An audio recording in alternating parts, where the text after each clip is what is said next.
오늘도 안녕하십니까. 오늘도 랑짱입니다.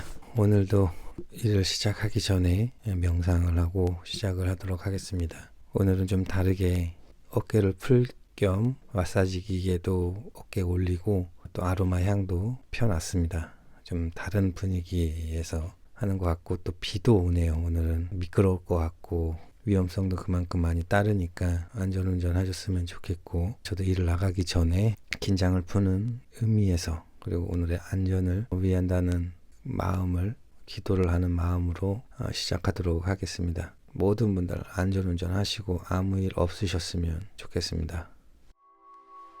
이제 편안한 자세로 앉아보십시오. 허리를 곧게 펴고 손바닥이 천장을 향하도록 해서 양손을 무릎 위에 가볍게 내려놓아 보세요. 턱은 살짝 뒤로 당겨줍니다. 턱이 허공으로 향하여 치켜 올리면 공상이 밀려오고, 또 지나치게 고개를 푹 숙이고 있으면 졸음이 밀려옵니다. 윗니와 아랫니를 딱딱딱딱 몇 번 부딪혀 보세요. 그러면 긴장감이 풀어집니다. 자, 이제 눈은 조용히 감아도 좋고 떠도 상관없습니다. 눈을 뜨고 있다면 시선을 앞쪽에 편안한 지점에 툭 떨어뜨려 보세요.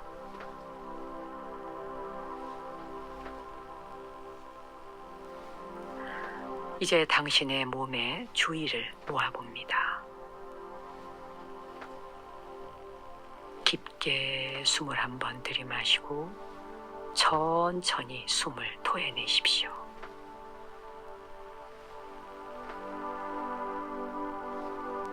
다시 편안하게 숨을 들여마시고 내쉬어 봅니다.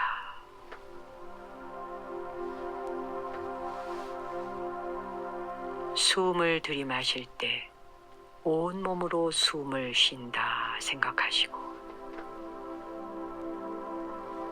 그리고 숨을 내쉴 때 온몸으로 숨이 빠져나간다 생각하세요.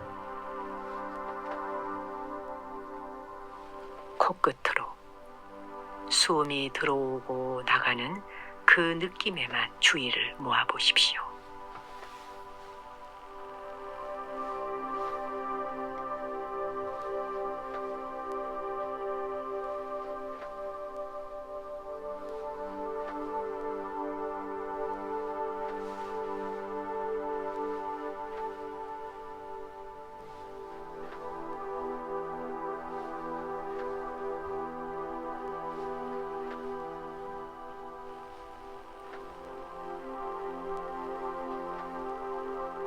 이 드넓은 우주 안에 혼자 앉아 있다 생각해 보세요.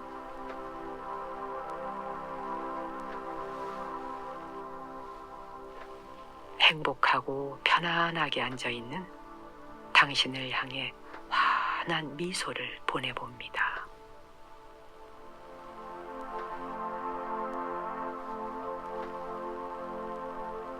이제 의도적으로 입꼬리를 살짝 올려서 미소를 지어 보십시오. 그 미소가 당신의 몸을 편안하게 이완시켜 줍니다.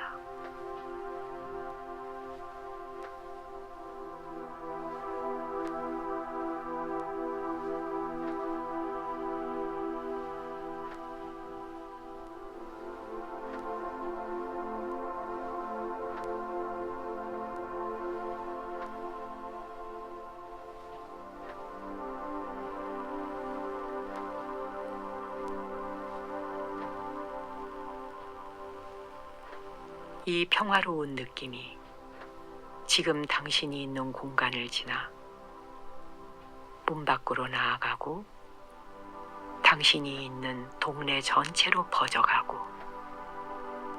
나아가서는 이 나라 전체로 번져간다 생각하십시오.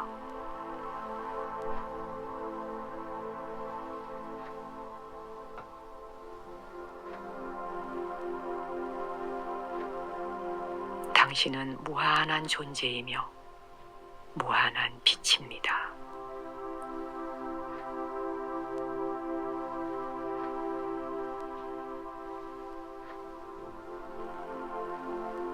당신이 쏘아보내는 그 빛이 온 세상을 향하여 퍼져간다고 상상하십시오.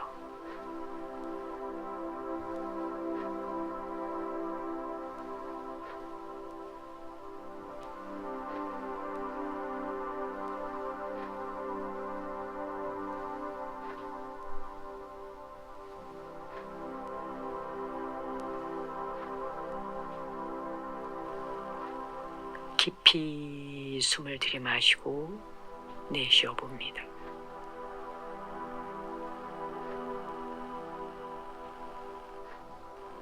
지금 내가 겪고 있는 것 다 괜찮다.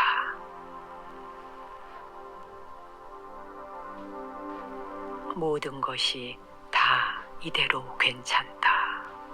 생각하면서 자비로운 눈으로 자신을 지그시 바라보십시오.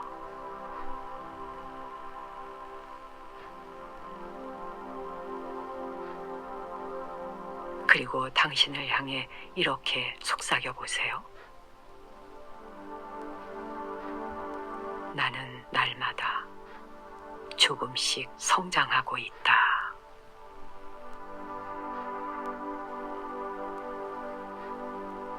나는 날마다 조금씩 성장하고 있다.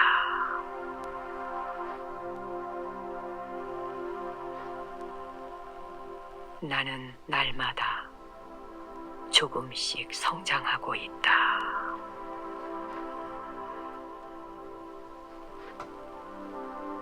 나는 날마다 조금씩 성장하고 있다.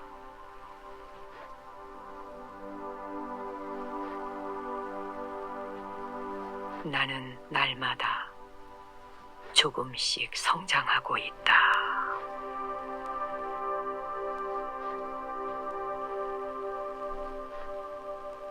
나는 날마다 조금씩 성장하고 있다.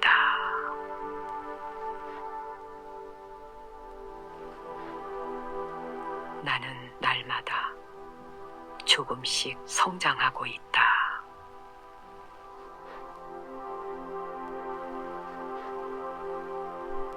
나는 날마다 조금씩 성장하고 있다.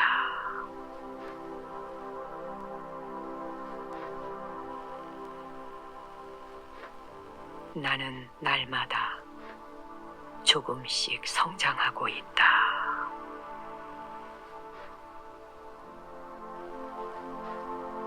나는 날마다 조금씩 성장하고 있다.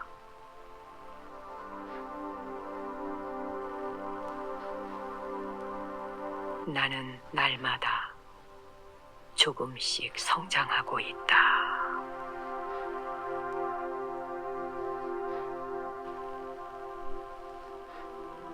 나는 날마다 조금씩 성장하고 있다.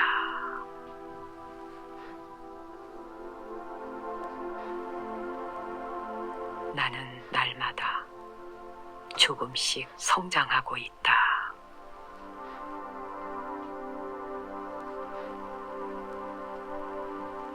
나는 날마다 조금씩 성장하고 있다.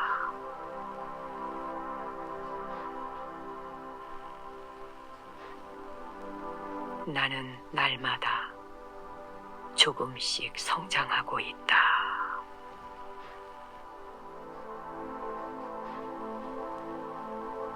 나는 날마다 조금씩 성장하고 있다.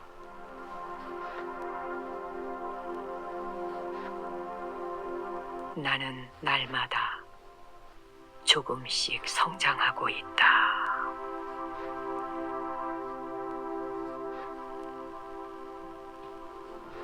나는 날마다 조금씩 성장하고 있다.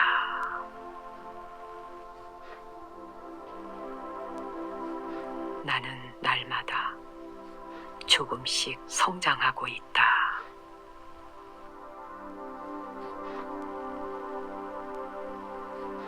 나는 날마다 조금씩 성장하고 있다.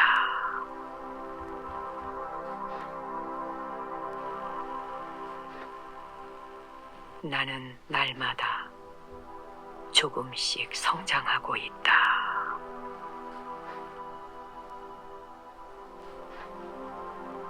나는 날마다 조금씩 성장하고 있다.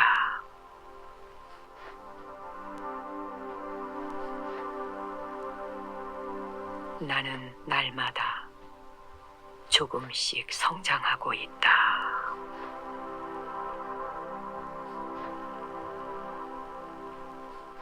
나는 날마다 조금씩 성장하고 있다.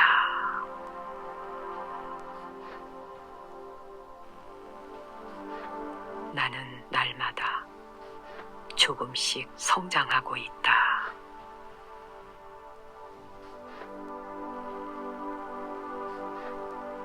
나는 날마다 조금씩 성장하고 있다.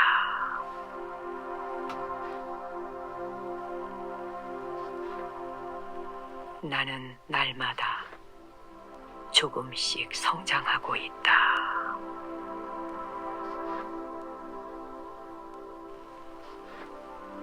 나는 날마다 조금씩 성장하고 있다.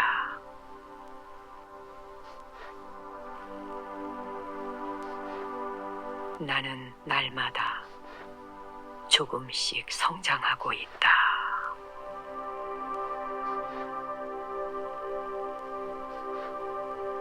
나는 날마다 조금씩 성장하고 있다.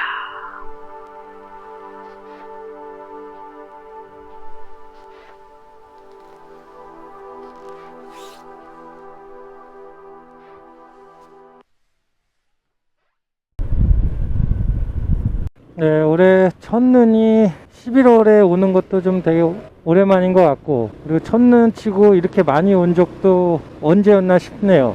아침에 나와서 깜짝 놀랐습니다. 온 세상이 눈 세상으로 활짝 다 바뀌어 있어서 와, 오늘 일하기 정말 힘들겠다 싶은 생각을 했는데 큰 길은 녹았네요.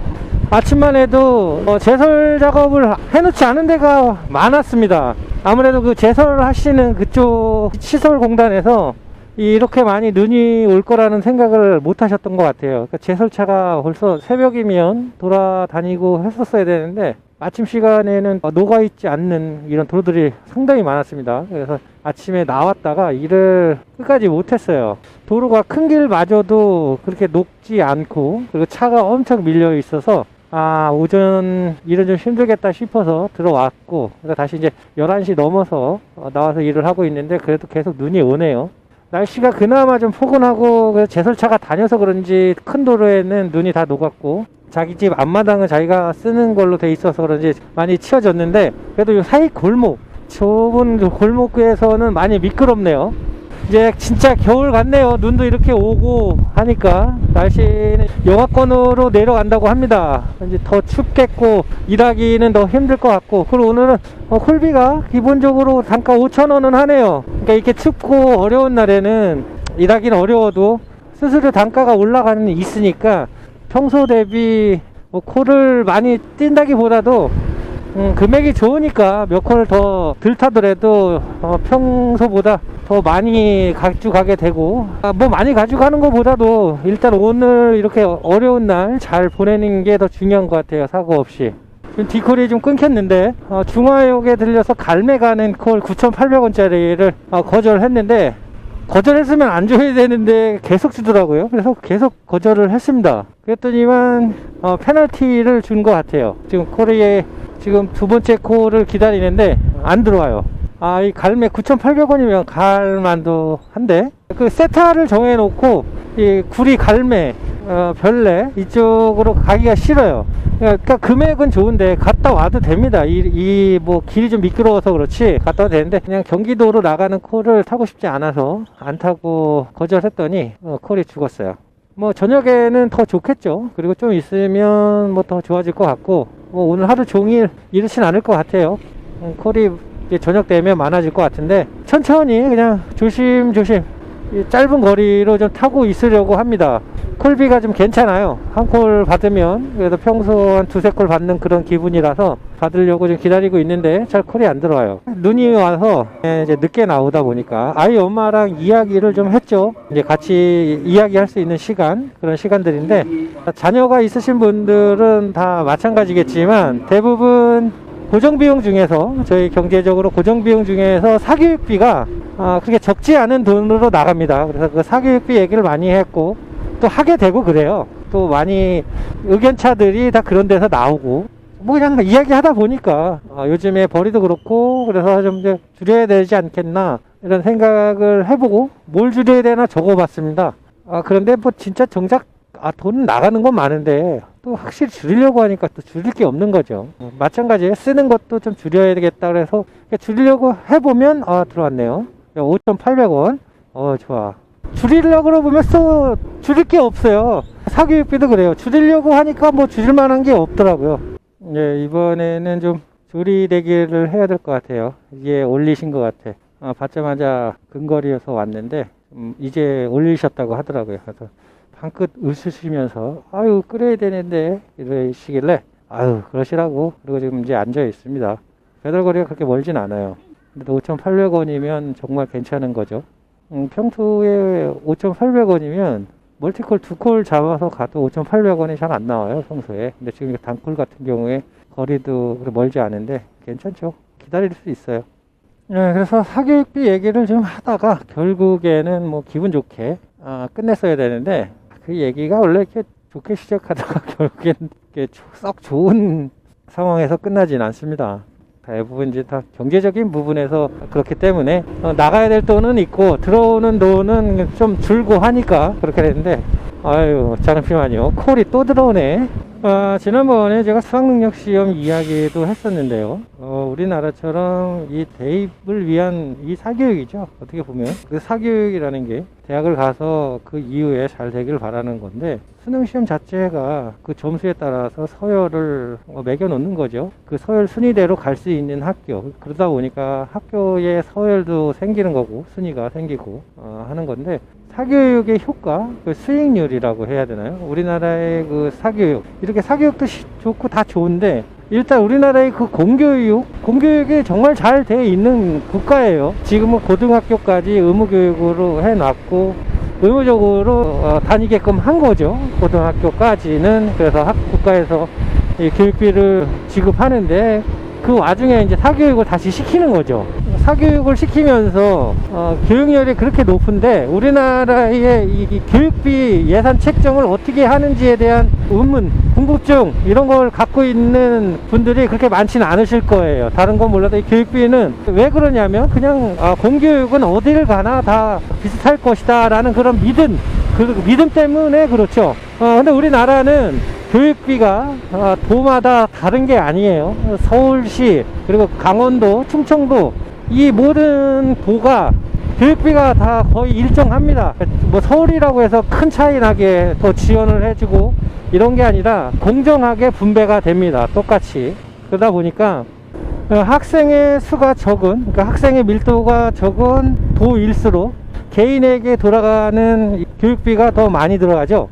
네, 그러는 반면 미국은 교육비 책정을 어떻게 하느냐면 주마다 교육비가 다 다릅니다. 우리나라는 다 같죠. 그런데 미국은 주마다 달라요. 교육비, 공교육비 들어가는 금액이 그 주에서 그 해의 교육비를 산정을 합니다. 이만큼 공교육비로 사용을 할게요 라고 딱 제안서를 냅니다. 그러면 주의 그 시민들이 투표를 해요. 오케이, 이 정도면 교육비로 써도 되겠어요 하는 그런 이제 투표를 하는데 50% 이상 나오면 통과, 50% 미만의 득표율이면 이제 다시 교육비를 재산정해서 다시 투표에 붙여야 돼요. 그러니까 교육비 산정하는데 좀 까다롭죠. 어려워요.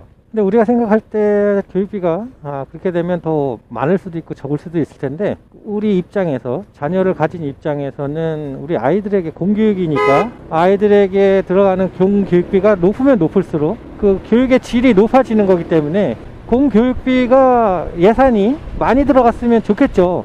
근데 만약에 애가 없는 집도 있을 거예요. 거기에 주에 사는데 그 사람들도 어쨌든 그 세금을 내서 공교육비를 지원을 해야 되는데, 애도 없는데 공교육비가 올라가면 내가 내야 되는 세금이 많잖아요. 그 세금은 재산세에서 냅니다.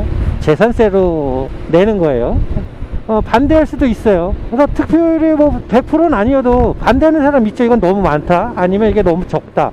많다보다는, 그런데 그렇지 않다는 거예요. 아이가 없음에도 불구하고 교육비 올라가는 거에 대해 그렇게 반대 투표하는 시민이 없대요. 그래, 많지 않다는 거죠. 그래서 거의 예산안이 통과가 된대요. 그래서 항상 이 공교육비가 올라가죠. 그러다 보니까 이 공교육비 최고로 많이 내는 주하고, 아이고 뭐 콜이 계속 들어오네요. 눈이 오니까.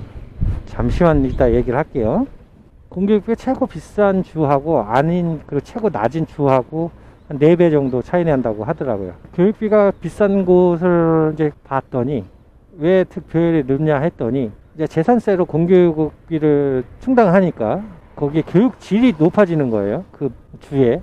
교육 질이 좋아지니까 그쪽에서 살고 싶어 하는 사람들이 많아지는 거예요. 이사 오는 거죠. 그 주로 이사를 와서 교육을 시키고 싶어서. 그러다 보니까 거기에서 살고 싶은 사람이 많아지다 보니까 집값이 올라요. 집값이 계속 올라요. 그러다 보니까 또 재산세가 또 그만큼 많이 거치죠. 그럼 또 거기에다가 교육비가 또 올라. 그럼 또 더 교육의 질이 높아지고, 그럼 또 오고 싶은 사람이 더 많아지고, 그러면서 계속 순환하는 거죠. 올라가고 또 올라가고, 집값 올라가고 교육비 올라가고, 교육의 질은 더 높아지고 하면서 계속 순환이 나타나면서 부익부 빈익빈이 생기는 거예요. 그러다 보니까 자기의 재산의 가치가 높아지다 보니까 아이가 없어도 공교육비가 올라가는 거에 대해서 찬성을 하는 거예요. 우리나라에 이제 그게 강남권이죠. 강남권은 공교육비는 다 똑같아요. 어디 가나 똑같은데, 강남은 미국과 반대로 사교육비가 올라가죠. 사교육비가 비싸지고 그쪽에 이제 사교육비가 높아지다 보니까 학원이 많이 생기고, 또 그쪽에 이사 오는 사람들이 생기고, 집값은 올라가고, 그러다 보니까 사람들이, 아니 이놈의 강남은 왜 이렇게 교육비도 비싸고 커피 한 잔을 마셔도 비싸냐, 이러면 어떤 사람들은 그래요. 아니 거기 땅값이 비싸니까 커피값도 비싸고 학원값도 비싸지, 이렇게 얘기를 하는데, 그건 잘못된 거예요. 커피값도 비싸고 학원비도 비싸니까 거기 집값이 비싼 거예요. 땅값이 비싸지는 거예요. 사람들이 오니까. 근데 미국과는 좀 반대의 상황이죠. 우리는 사교육으로 그런 상황이 벌어진 거고, 미국 같은 경우에는 공교육으로 그렇게 된다는 거예요. 근데 사교육이 우리나라만 하는 거냐, 동아시아 이쪽 뭐 몇 개 국가에서만 이렇게 사교육을 목매서 하느냐, 그건 아닙니다. 많은 나라들이 다양하게 사교육을 시켜요.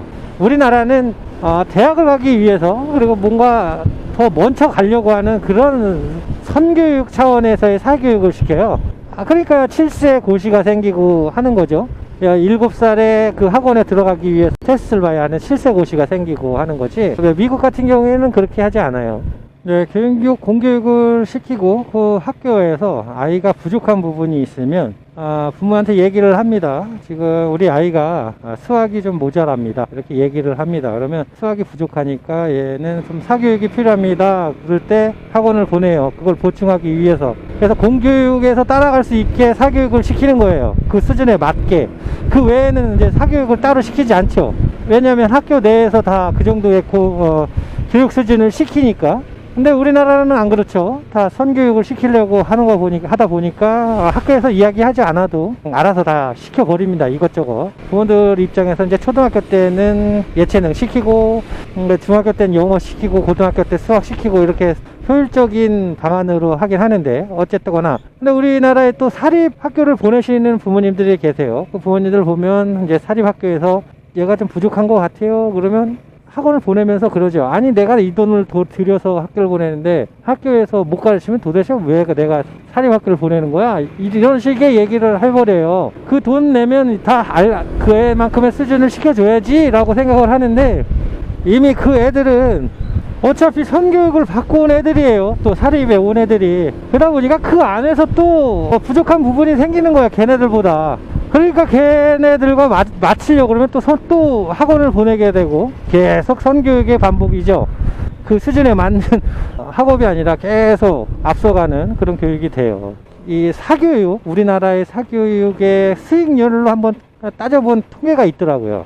뭐 이건 뭐 경제학부에서 통계를 낸 것 같아요. 그러다 보니까 통계학에서는 통제라는 개념이 있는데, 여기서 부모님, 그러니까 그 집의 부모의 그 학력 수준과 그리고 가정의 그 수입, 이거를 배제시킨 거죠. 그러니까 통제한 거예요. 그걸 빼고 사교육에 대한 개념을 봤을 때, 일단 그것만 봐도 사교육이 아니어도 가족의 그 학력 수준, 그리고 학력 그 집에 대한 그 가족 환경, 수입이나 이런 환경만 봐도 사교육이 아니어도 그 상황이 좋은 아이들이 교육 성과가 크다는 거예요. 그러니까 뭔 얘기냐면, 사교육의 효과가 큰 게 아니라 생활 환경, 이런 것들이 더 좌우한다는 거죠.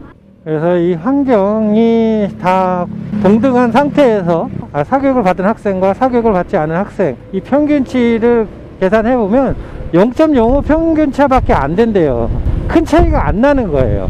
그러니까 진짜 차이 나는 거는 자기주도 학습이 제일 학습 역량이 큰 거예요. 그거 뭐 누구나 다 알고 있는 사실이죠. 근데 자기주도 학습을 만들기 전에 이제 사교육을 시키면 다 올라갈 거라는 그 기대, 부모님들의 기대죠.